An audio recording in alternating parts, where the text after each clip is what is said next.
Assalamu alaikum, dear students.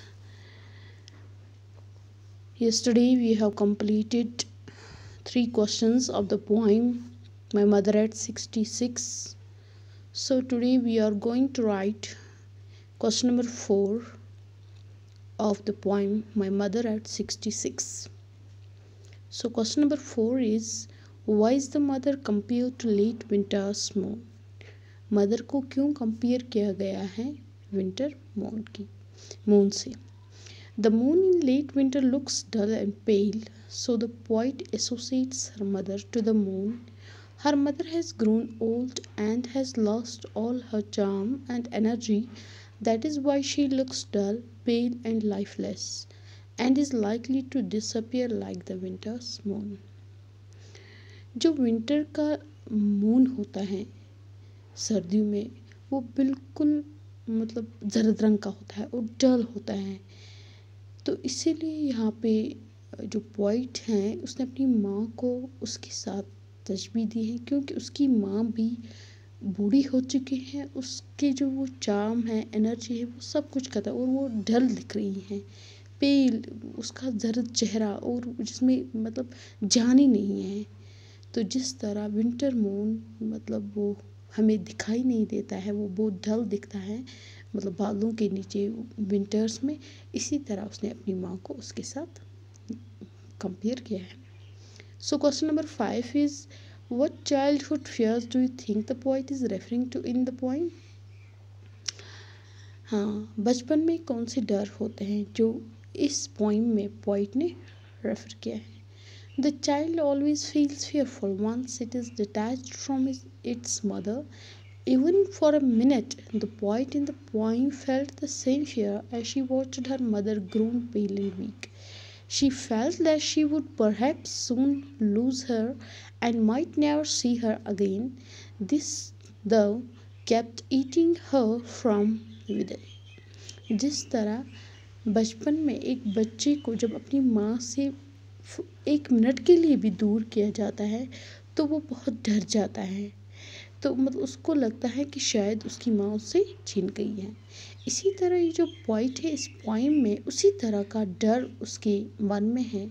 जब वो अपनी माँ को देख रही है, उसका वो जर्द चेहरा और बहुत कमज़ोर, तो उसको लग रहा है कि वो शायद अपनी माँ को खो जाएगी। तो वो अब वो शायद अपनी माँ को दोबारा नहीं देख सकेगी। तो ईटिंग फॉर हम वो यही डर उसको अंदर से ही खाई जा रही है।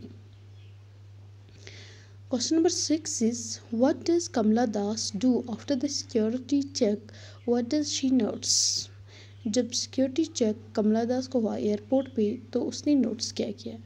After the security check, standing a few yards away, she kept staring at her mother, who looked quite dull and pale, unable to speak. She notices that her mother looks lifeless and sad, and thinks that she would not see her again on her next visit. जब airport पे security check हुआ, उसकी माँ दूर खड़ी थी।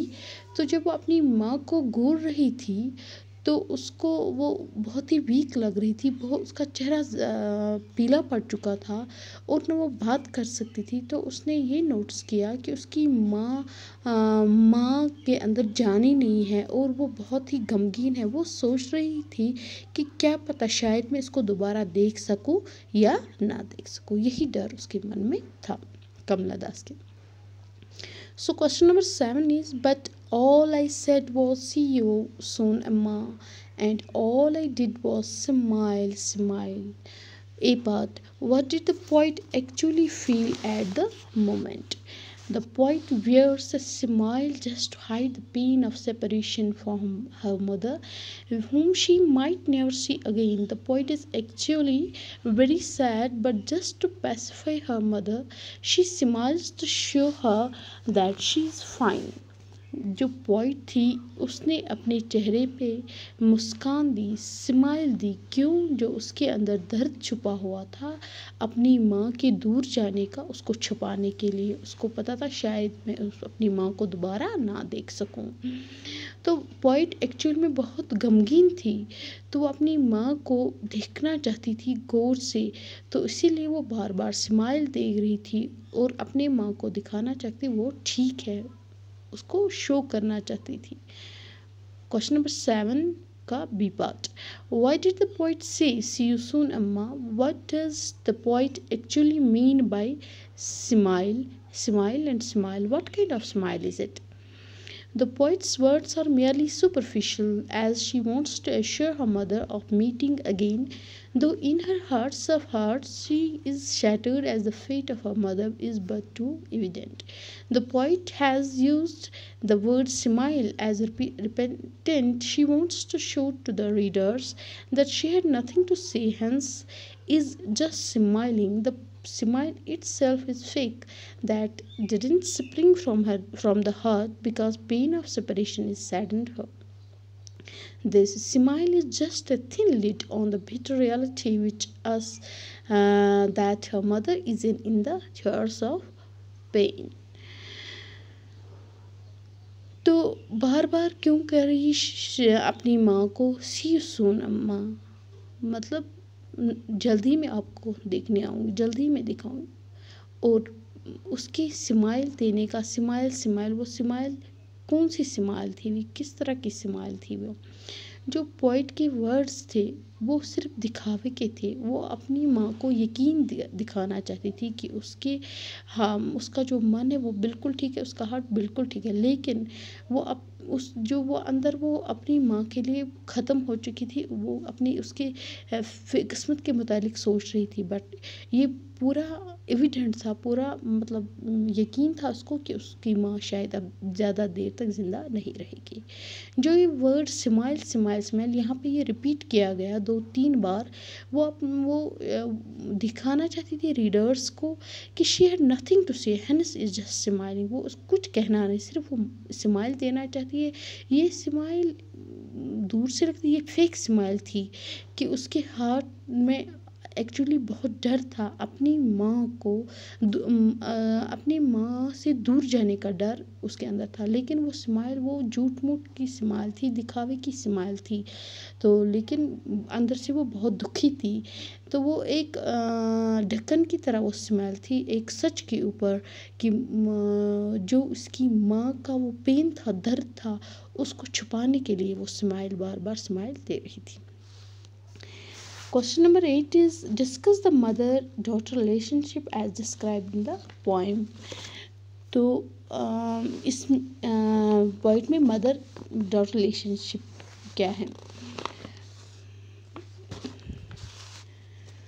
They hesitate in showing them. No doubt they love each other, care for one another, but unable to express the same. The daughter has inexpressible and indefinite love for her mother, who is deeply disturbed at the thought of managing life without her mother. However, she does manage to conceal her pain beneath the curtains of her superficial continuous smile as she bids a goodbye to her mother at the airport. तो वो उसको अपने बार बार hesitate करे दिखाने में। No doubt वो आपस में बहुत प्यार करते थे, मोहब्बत करते थे, एक दूसरे का ख्याल करते थे, लेकिन वो एक्सप्रेस नहीं कर सकते। जो डॉटर थी उसको बहुत ज़्यादा प्यार था अपनी माँ के लिए, तो वही मतलब उसको डिस्टर्ब कर रहा था, जो उसने अपनी माँ के मुतालिक सोचा था कि वो उसके बगैर क्या करेगी। वो इमेजिन कर रही थी, उसके मन में एक बार बार ख्याल आ रहा है, अगर उसकी माँ को कुछ हो कि वो क्या कर सकती, वो अपनी माँ के बगैर कैसे रह सकती थी।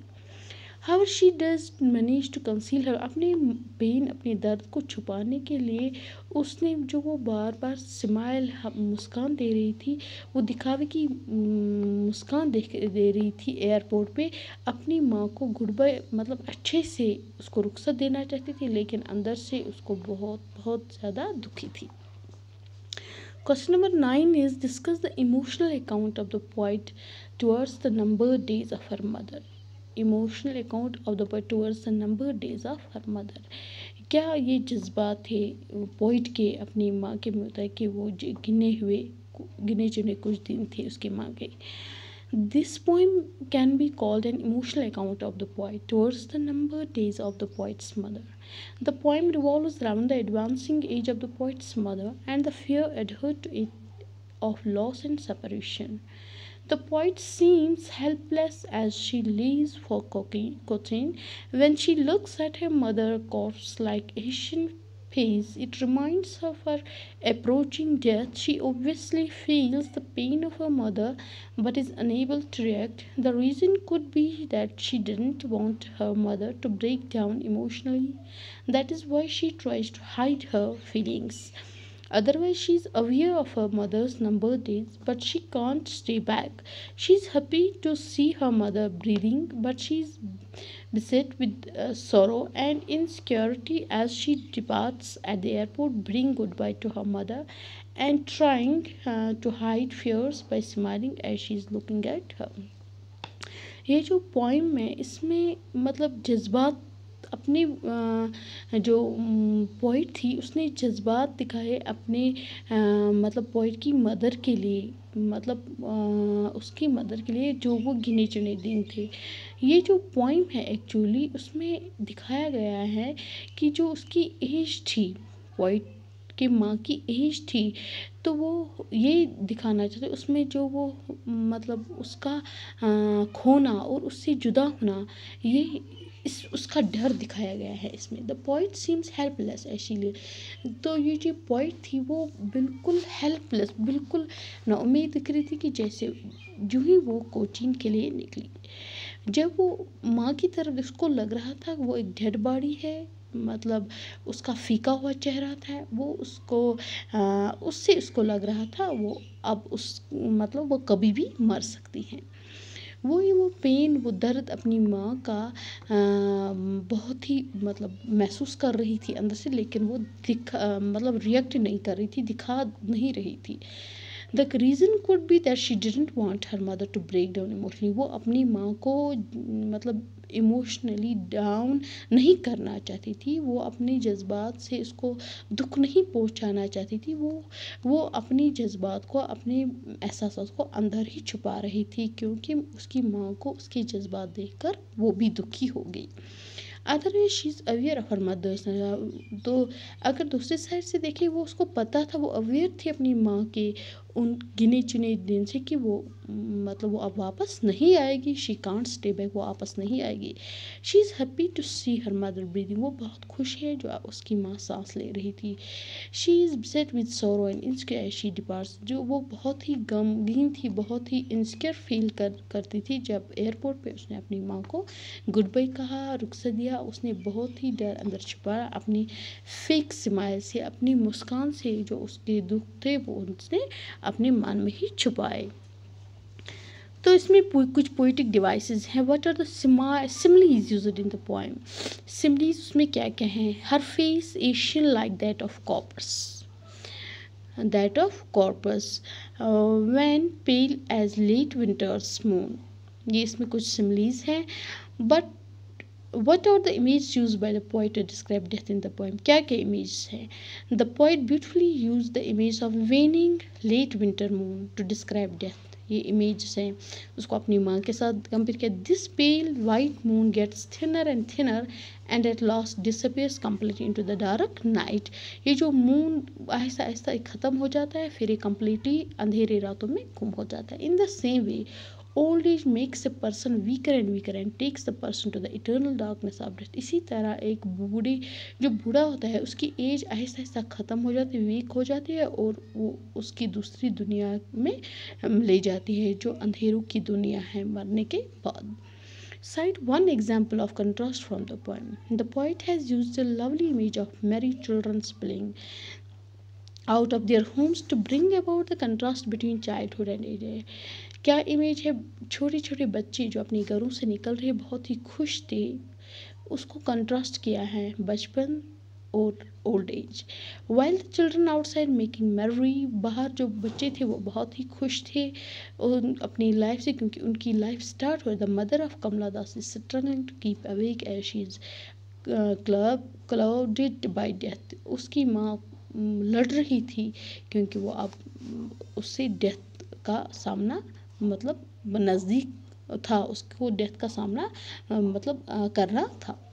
Smile, smile, and smile is a poetic device. What is it called? The poetic device is called a repentant, means repetition, which means repeated and recurrent sounds in the poem. ये बार बार जो 3 बार smile का use किया है इसका मतलब है repetition, repentant, that means the same sound in the poem. So thanks. That was all about the poem My Mother at 66. So thanks.